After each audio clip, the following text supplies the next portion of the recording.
కానీ ఈ లోకంలో విశ్రాంతి కోసం దేవుడు అనలేదు.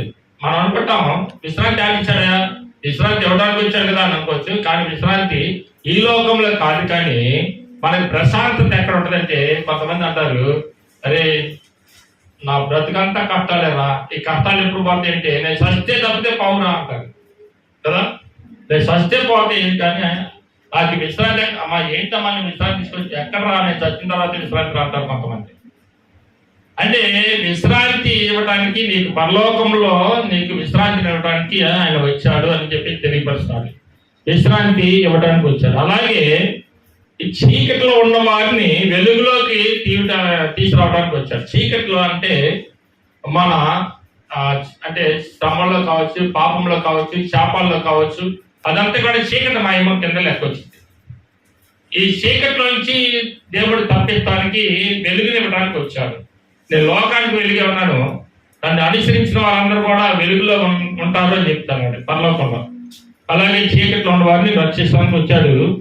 అదే రీతిగా మనం చేసినట్టే చనిపోయిన వారిని బ్రతికిస్తానికి వచ్చాడు. స్తోత్రం చేద్దాం. హల్లెలూయా. ఏమంటే అయితే మా బంధువులు చచ్చిపోయారు కదా, వాళ్ళు బ్రతికించరా అనొచ్చు. ఇలా ఇతరవాదాలు చాలా జరుగుతూ ఉంటాయి. అంటే చనిపోయిన వారు బ్రతికించడానికంటే ఒకనొక దినాన ఇప్పుడు రక్షించబడిన ప్రతి ఒక్కళ్ళు దేవుడిని నమ్ముకొని బాప్తిజం తీసుకొని బలారాధన తీసుకుంటూ దేవుడి పాదాల దగ్గర ఉన్న ప్రతి ఒక్కళ్ళు చనిపోయినప్పటికీ వాళ్ళు నిద్రిస్తున్నారు. ఎప్పటికైనా మళ్ళీ తిరిగి యేసుక్రీస్తు వారు వచ్చినప్పుడు లేస్తారని అక్కడ చెబుతాడు. చనిపోయిన వారి సైతము బ్రతికించడానికి సిద్ధపాటు గురించి, అంటే పరలోకానికి సిద్ధపాటు బ్రతికించడానికి. అదే రీతిగా మార్గమును, అంటే పరలోక రాజ్యంలో ఉండడానికి మార్గమును బయలుపరచడానికి వచ్చాడు. పరలోక రాజ్యంలో ఎలాగుంటే మనము పరలోకం వెళ్ళగలుగుతాం అనేది తెలియపరచడానికి వచ్చాడు. అందుకని అది ఒకటి మనకు తెలుసుకోవాలి. పరలోక రాజ్యంలో ఉండాలంటే ఇక్కడ ఎలా ఉంటే పరలోక రాజ్యంలో ఉండగలుగుతాం అనేది, అక్కడికి వెళ్ళాలంటే ఎలాగా అనేది నేర్చుకున్నాడు, తెలియపరుస్తాడు. అలాగే ఇంకా రక్షణ కలగజేయడానికి వచ్చాడు. అంటే ఈ లోకంలో రక్షణ ఎవరిస్తారా అంటే ఎవరు ఇవ్వలేరు అని చెప్పేసి గ్రంథాలు చెప్తా ఉన్నాయి. ఎందుకంటే జన్మ పాపం కర్మ పాపం వెంటాడుతున్నది.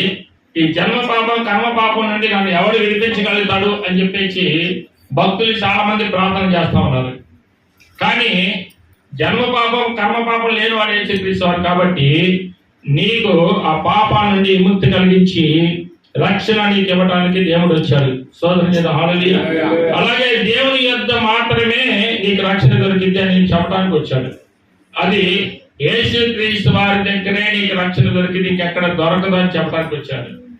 అది ఒకటి మనం అర్థం చేసుకోవాలి.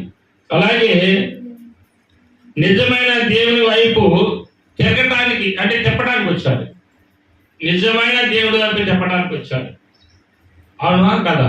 నిజమైన దేవుడు అని అంటే చాలా మంది మనం అనుకోవచ్చు, అంటే ఈ దేవుడైనా నిజమైన దేవుడు అనడానికి ఆస్కారం ఉంది. కానీ నేనంటుంది ఏంటంటే నిజమైన దేవుడు అని ఎలాగ పేరు వచ్చిందంటే, పుట్టుకలో పాపం లేదు, జన్మలో పాపం లేదు, కర్మలో పాపం లేదు. అంటే నీతిమంతుడు పరిశుద్ధుడు అయితేనే పరలోకం ఇవ్వగలుగుతాడు, కానీ ఇంకొకళ్ళు ఇవ్వలేరని లేఖనాలు ప్రతి గ్రంథం కూడా చదివిస్తున్నాయి.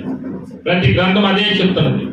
సర్వ పాపాల నిమిత్తం రక్త ప్రోక్ష అవశ్యం, తద్ రక్తం పరమాత్మే పుణ్యపరిచి బలిదానం అని ప్రతి గ్రంథాలు తెలియపరుస్తా ఉన్నాయి. అలాగే ఇక్కడ మనం చూసినట్లయితే నిజ దేవుని వైపు తిరగటానికి మనల్ని పిలిపించాడు, ఆయన నేర్పుకుంటాడు. మానవుల యొక్క పాపాల కొరకు మరణించడానికి వచ్చాడు. స్తోత్రం చేద్దాం. హల్లెలూయా. అంటే ఇప్పుడే చెప్పాం కదా, సర్వ పాపాల నిమిత్తం రక్త ప్రోక్ష అవశ్యం అని. అలాగే మానవుల యొక్క పాపాలకి విమోచన కలగాలంటే పరిశుద్ధుని యొక్క రక్తం కావాలి. అందుకని పరిశుద్ధుని యొక్క రక్తం కావాలంటే ఈయన పరిశుద్ధుడిగా జీవించాలి. ఈయన పరిశుద్ధుడిగా ఉంటేనే ఆయన రక్తం పట్టుకొచ్చింది. ఆయన పరిశుద్ధుడిగా లేకుండా లోకానుసారంగా ఇష్టానుసారంగా జీవిస్తే మటుకి ఆయన రక్తం మనకు పనికిరాదు. అందుకని ఆయన పరిశుద్ధంగా ఉండి ఎవరైనా కొడుతున్నా కొట్టలేదు, ఎవరైనా తిడుతున్నా తిట్టలేదు. ఈ శంప కొడుకు ఈ శంప చూపించాడు. ఇంకా ఏదన్నా రాళ్ళు తీసుకుని కొట్టబోతాడు, తప్పించుకొని వెళ్ళిపోయాడు. ఆయన చేత కాదు కదా, లేకపోతే మనం యుద్ధం చేయొచ్చు కదా అని పేతురు ఒకసారి కత్తి కూడా తీశాడు. కత్తి తీసేసి పాపం ఎంతకి యుద్ధాల మీద అంత అనుభవం లేదు కాబట్టి మెడకు గురిపెడితే చెవు తెగిపోయింది. అక్కడ పేతురు కత్తి తీస్తే ఏం జరిగిందంటే మెడకు గురిపెట్టాడు. ఏ శాతం ఏం చేద్దాం కట్టి తీసి సప్పటి చేతులకి అది ఏమైందంటే వాడు ఎంత అన్నాడు ఆ చెవి ఇట్లా తింది అమెరికాలో. అలాగా ఈ కత్తి ఎక్కడ పోయింది? పేదరు కత్తి అంటే చెవుకు పోయింది. అంటే అప్పుడు ఏమన్నా యేసుక్రీస్తు చిన్న మాట అంటాడు, పేతురు నీ కత్తి తీసి వారిలో పెట్టుకో, నేను యుద్ధం చేయడానికి రాలేదు, నేను మరణిస్తానికి వచ్చాను, చచ్చిపోవడానికి వచ్చాను, రక్తం కరగటానికి వచ్చాను, ఇక్కడ చనిపోతేనే కానీ నీకు ఇమోషన్. ఈ భూలోకంలో ప్రతి మానవ జాతి కొరకు నేను చనిపోవాలి, రక్తం కార్చాలి. ఆ రక్తము ఈ భూమి ఉన్నంత వాటికి ఉంటది, ఈ భూమి ఉన్నంత వాటికి, ఈ ఒక లోకం ఉన్నంత వాటికి రక్తం ఉంటది. ఈ రక్తం కావాలి కాబట్టి నేను వచ్చాను, నా రక్తమే పనికొచ్చింది. అందుకని నేను యుద్ధం చేయడానికి రాలేదు పేతురు, నీవు కత్తి తీసి వరలో పెట్టుకో అని చెప్పాడు. అలాగే అతని చెవు, ఆ మలుపు చెవు తీసి అంటించేశాడు. అలాగే ఉంటది. అంటే యుద్ధం చేయడానికి రాలేదు, కత్తి పడటానికి రాలేదు, ఆయన ఎదిరిస్తానికి రాలేదు, దూషిస్తానికి రాలేదు, నిందలు పడటానికి వచ్చాడు, కానీ నిందించబడటానికి వచ్చాడు. కానీ వారందరి కోసం వచ్చాడు, వస్తున్నాడు, రాలేదు. రెండో రాకడ వస్తున్నాడు. అంటే ఒకసారి వచ్చాడు, సిలువేయబడి ఉన్నాడు, మరణించాడు, రక్తం కార్చాడు, ప్రతి మానవ జాతి కొరకు ప్రాణాలు పెట్టాడు, తిరిగి వెళ్ళిపోయాడు. ఎందరైతే నన్ను అంగీకరిస్తారో వారందరికీ నేను దేవుడిగా ఉంటాను అన్నాడు. ఎందరైతే నా మాట వింటారో వారందరికీ నేను దేవుడిగా ఉంటాను అన్నాడు. ఎందరైతే నా మాట ప్రకారం నడుచుకుంటారో వాళ్ళందరినీ పరలోకం చేపిస్తాను అన్నాడు. ఇక్కడ చూసినట్టే వార్తలు చూసినట్టే 1:3 వరకు నీ హృదయమును కలవరపడనీయుడి దేవుడి యందు విశ్వాసం ఉంచుతున్నారు, నా యందును విశ్వాసం ఉంచుడి. నా తండ్రి ఇంట అనేక నివాసాలని లేని ఎడల నీతో చెప్పుదును.